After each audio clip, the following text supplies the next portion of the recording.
Well, President Trump heading to Alabama tonight to host a rally in support of Senator Luther Strange. But here's the thing. Trump is backing the so-called establishment candidate. The establishment.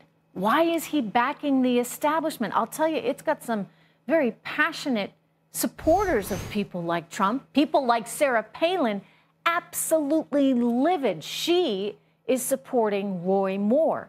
She cannot stand Senator Strange. Watch her. The forgotten man and woman in this country, they stood up and we beat the swamp. But alas, 10 months later, guys, the swamp, it's trying to hijack this presidency. The swamp is trying to steal the victory that we worked so long and hard for. To steal the victory that a lot of us put our reputations on the line for. We voted to put America first, not the political elite that had ignored us for decades. So what's going to happen? I mean, this is quite a splintering, right? Joining me, Republican strategist Evan Siegfried and the CEO of American Majority, Ned Ryan. Ned, explain to me why the president is supporting Luther Strange. You know, I actually don't know how he came to that decision. And Trish, you know me, I've been a very strong and ardent supporter of the president from before the primary was over. But I think on this one, we're going to have to agree to disagree. And I wish that he had found himself otherwise occupied when it comes to Alabama. The thing that is not good for Trump about Alabama, Trish, is that it has become a referendum on Mitch McConnell's leadership, I would actually argue lack thereof, in pushing forward the America First agenda. And when we talk even just about this healthcare debacle that's taking place right now, Mitch McConnell has shown a strange inability that I believe is intentional in not pushing forward the America First agenda. And I've said it before and I'll say it again, Mitch McConnell would rather reign in hell than serve in heaven. And so when Trump is going down to Alabama and when Sarah Palin again referred to draining the swamp, you can only say you're going to drain, you have to say you're going to drain the swamp. You cannot create a protected class of swamp creatures. And so I think the thing that Trump is going to realize is that he has put himself opposite of his grassroots. At the same time, many of us are still very strongly supporting him on a variety of other things. It's very clear. There's a real movement for Roy Moore, despite so many of you really believing in the Trump presidency and believing in him. So That's right. It's interesting to watch, a little strange for a little pun on words there. But, you know, look, here's the reality of the situation. You now see, yet again, healthcare dead on arrival. They keep trying to do stuff, and they can't get it done.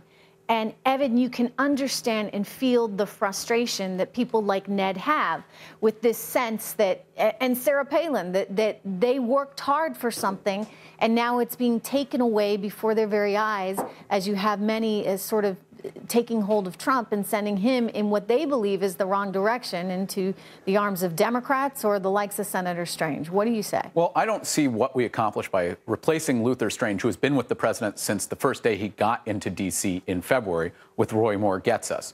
Roy Moore he's basically not qualified for office. This is a man who, while Luther Strange was enforcing the rule of law, he was ignoring the rule of law. He was on the Supreme Court, right? And he was kicked off for ignoring a federal court order. He was thrown off the Supreme Court. And then he came back as the Chief Justice of the Supreme Court 10 years later and ignored or told his probate judges to ignore the rule of law that was federal law on marriage equality. And he was suspended again. And then he resigned so he could run for this. I don't understand why he would do that. I don't understand why he would refer to reds and yellows. You do understand why he's got the evangelical vote then with people Evan, that, because we're talking about he said he wants to criminalize homosexuality. You know what other countries criminalize homosexuality? Iran. I don't think we need to be... Ned, we're talking about a man who's a little bit too extreme for even extremists.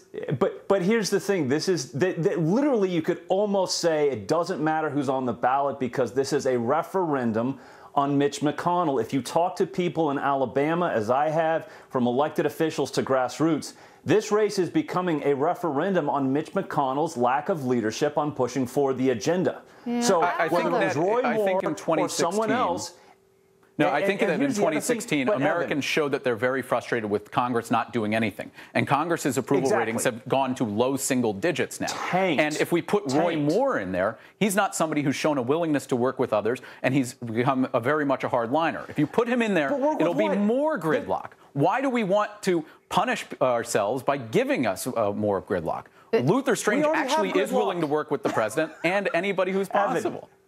Evan, I think what you see is with Roy Moore at least a willingness and ability to go to the mats to push forward the America First agenda, which I have not seen. I see a man who pays himself $1 million out of his own charity. But I will say that this. Sounds like but I will say this, Evan. I will say this. If Luther Strange loses on Tuesday night, and I think he will by a very narrow margin, this sets the tone for 2018 because it will tell Republican senators, despite the majority leader spending $9 to $10 million on your race, you are not protected.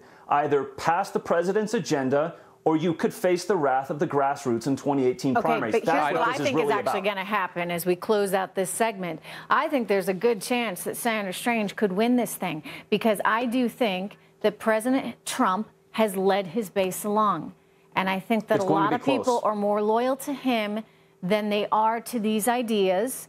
They are loyal to Donald Trump. And so when push comes to shove, if he tells them to go vote for Senator Strange, they may in fact do that. And you know what that's going to show you guys? It's going to show you that other Republicans need to get in line because he will then show his power. This will be the 6th race, right, that effectively he has been able to help decide with the power of his tweets and the power of his presentation by flying in there on Air Force One. If that's the case, then maybe finally, somehow, the Republicans will come together and support his agenda.